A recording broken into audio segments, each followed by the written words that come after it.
All right, I believe that I am recording. I am recording. Oops. Go back. Salve omnes. Hello, how are you? Thank you for finding my website, for finding this video, and watching my open house presentation for this Glastonbury High School's remote open house 2021. My name is Joe Meyer, and I am your child's Latin teacher in the course Latin 1-2, Level 1. We have a lot of things to talk about, and I don't want to make this video too long, but before we get into any of that, here's something I like to do at all the Latin 1 and Latin 1-2 open houses, which is namely to help you embarrass your children in Latin.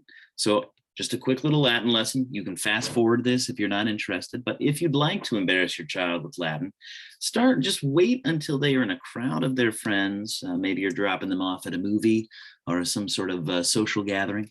And just before they leave, roll down the window to your car and yell out, "Salve, salve, salve." This just means hello. Simple enough, easy stuff.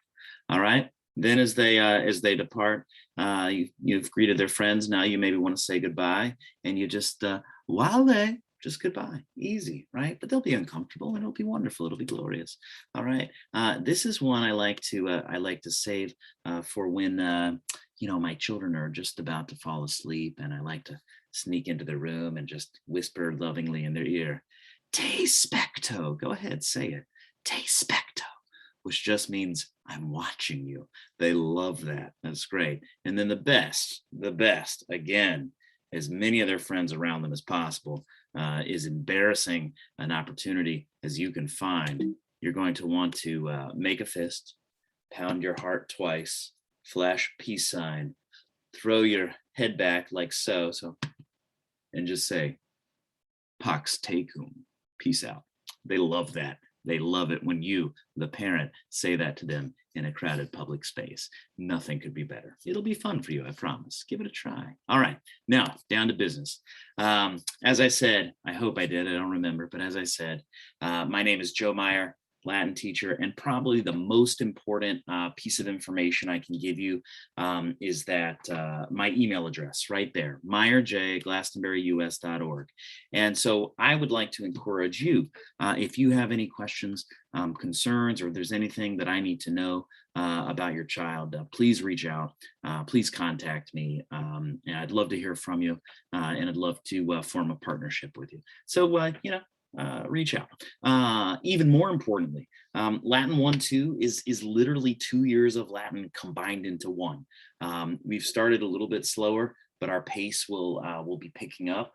And right now, kids are great. Your children are fantastic. They're enthusiastic. They're hardworking. They come to class prepared.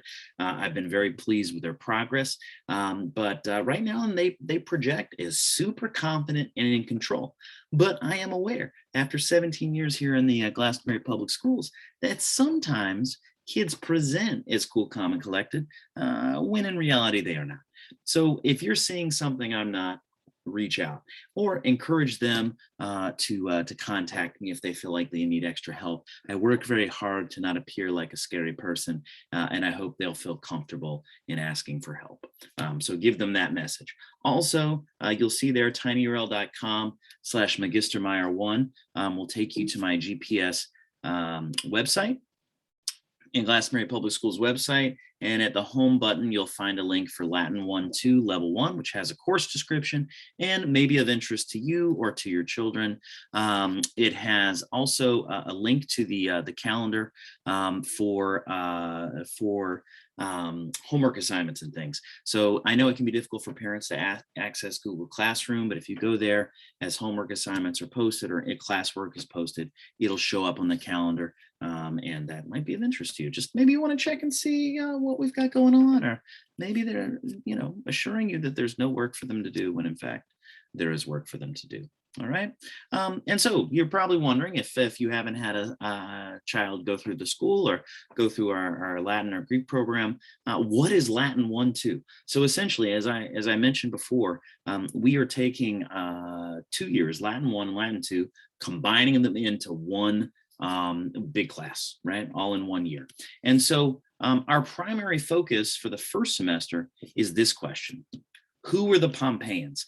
We are going to, most of our course is going to focus on stories that take place in Pompeii, the year 79 AD, prior to the eruption of Vesuvius.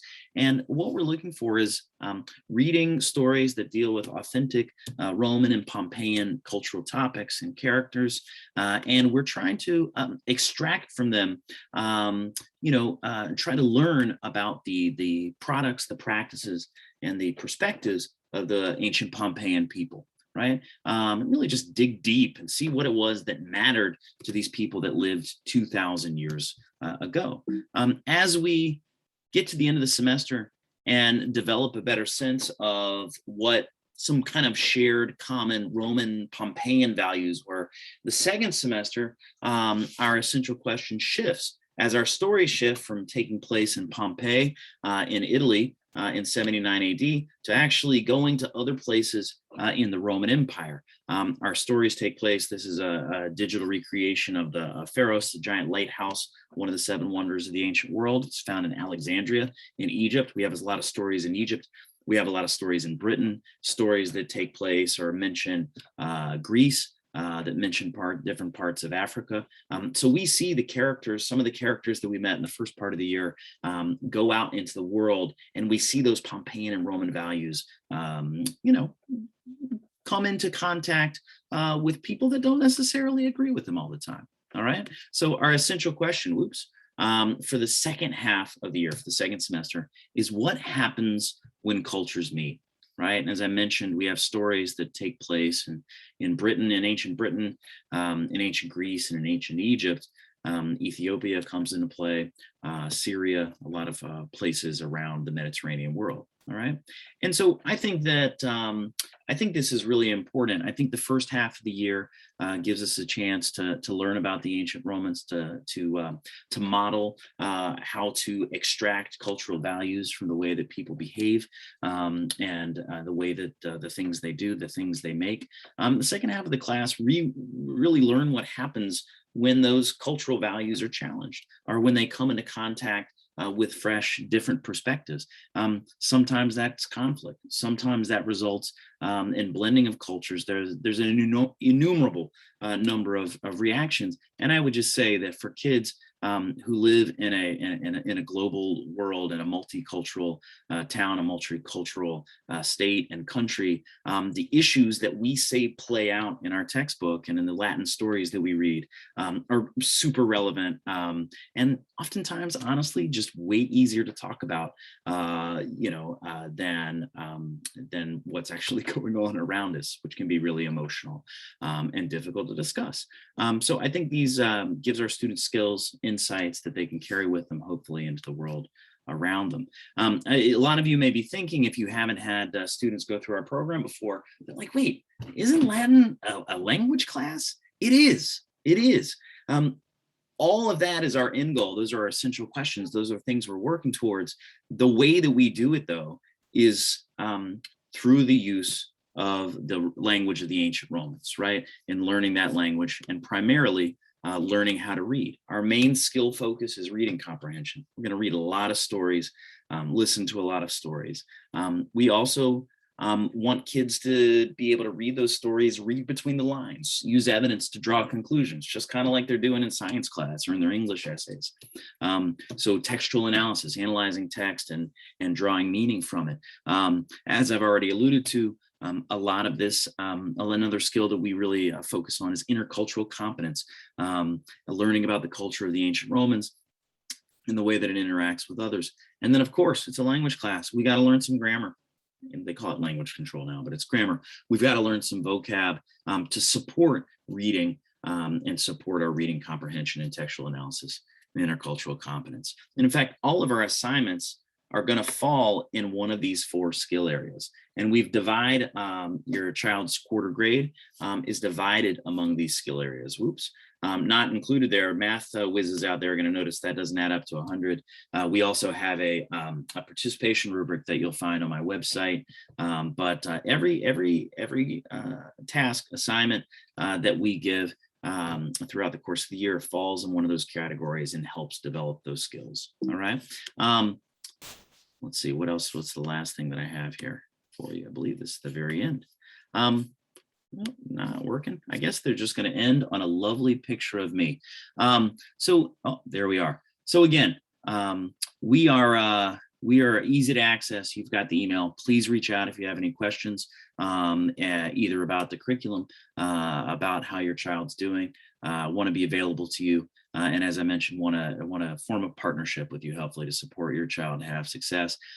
It's a fast ride, but it's a good ride. And so far, your students have been great.